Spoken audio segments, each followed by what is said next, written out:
Life story channel में आपका स्वागत है। आइए आज हम आपको सुनाते हैं मनोरंजन करने वाली हास्य कहानियाँ पापी साधु और राजा की लड़की। आजकल शैतानों ने भगवा पहनावे का नाजायज फायदा उठाना शुरू कर दिया है।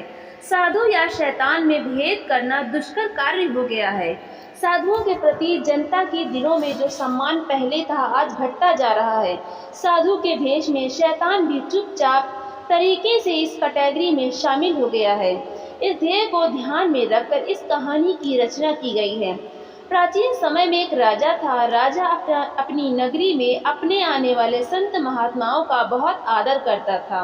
राजा ने नगरी के बाहर साधुओं के लिए एक विशाल आश्रम बनवा रखा था, जहां 1000 से भी अधिक साधु रहते थे।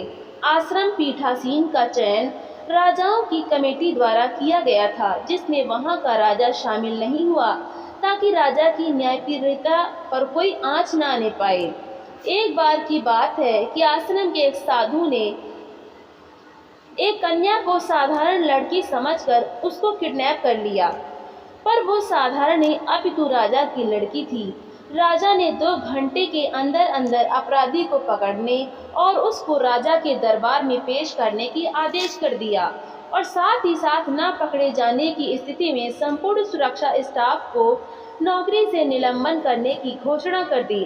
राजा साहब की चेतावनी का इतना असर हुआ कि अपराधी को 1 घंटे में ही पेश कर दिया गया। राजा का दरबार लग गया। सभी दरबारी राजा के आने से पूर्व ही अपनी अपनी जगह बैठ गए। अपराधी और जिसके साथ अपराध हुआ दोनों इस दरबार में शामिल हुए। जब राजा आए तो सभी ने उठकर माय लॉर्ड कहकर संबोधित किया। अपनी कुर्सी पर बैठकर राजा ने कड़क आवाज में कहा कि हमारी परंपरा नंबर 302 के तहत अपराधी को फांसी लगा दी जाए। राजा ने कहा, किसी का बंदे का कोई पायंट हो तो कहे।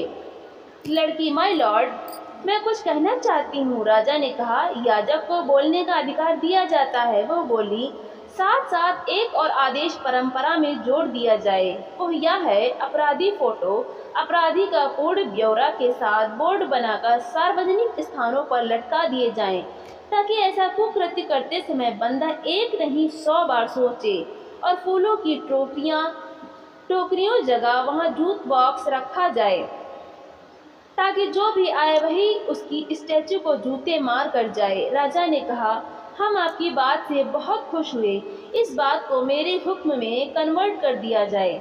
आदेश बुक पर नया आदेश लिखकर मेरे साइन करवा लिए जाए। राजा के हस्ताक्षर के बाद यह नया कानून बन गया।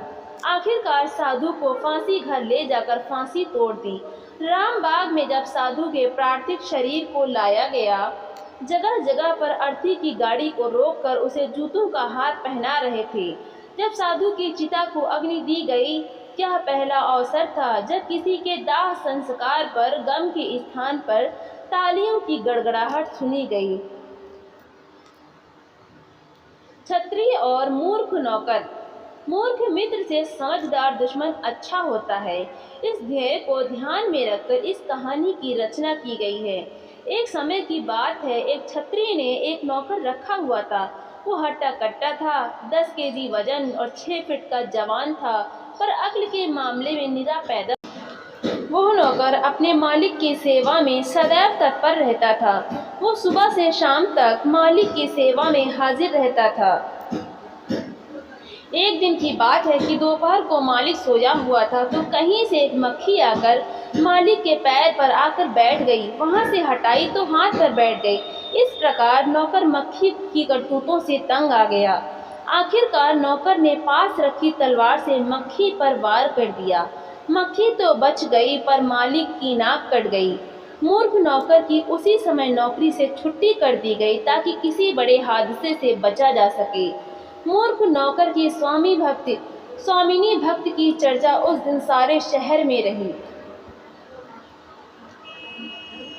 भेड़िया और गडरिया। किसी ने ठीक ही कहा है, सांच बराबर तप नहीं, झूठ बराबर पाप। जाके हृदय सांच है, उसके हृदय आप। जीवन में कई व्यक्ति सच का सहारा लेकर जीवन नैया चलाते हैं, परंतु कईयों का झूठ बोले बगैर काम नहीं चलता। झूठ के कारण कभी कभार जान से भी हाथ धोने पड़ जाते हैं। इस ध्येय को ध्यान में रखकर इस कहानी की रचना की गई है। बहुत समय पहले की बात है कि एक गांव में एक गडरिया रहता था। उसके पास बहुत सी भेड़ और बकरियां थीं। यद्यपि वो सीधा साधा था, पर झूठ बोलने में नंबर 1 पर था। वो अक्सर जंगल में जाकर जोर जोर से आवाज लगाता, भेड़िया आ गया, मुझे और मेरी भेड़ों को बचाओ। ग्रामीण देसी हथियारों के साथ जाते तो गडरिया कहता, यहाँ पर कोई भेड़िया नहीं आया, मैं तो तुम्हें बुद्धू बना रहा था। लोगों का उसके ऊपर से विश्वास उठ गया। धीरे धीरे लोगों ने आना बंद कर दिया। एक दिन सचमुच में भेड़िया आ गया। वो बहुत चिल्लाया मदद के लिए, लेकिन कोई नहीं आया। भेड़िया उसको और उसकी भेड़ों को खाकर चला गया। गडरिया लोगों का मजाक बनाता था, परंतु एक दिन उसका ही मजाक बन गया। ऐसा मजाक उसके साथ होगा, उसने स्वप्न में भी नहीं सोचा होगा। कछुआ और खरगोश।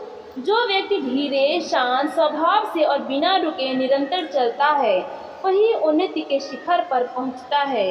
जो लोग हड़बड़ी में रहते हैं, वे कदापि कामयाब नहीं होते। इस ध्येय को ध्यान में रखकर इस कहानी की रचना की गई है।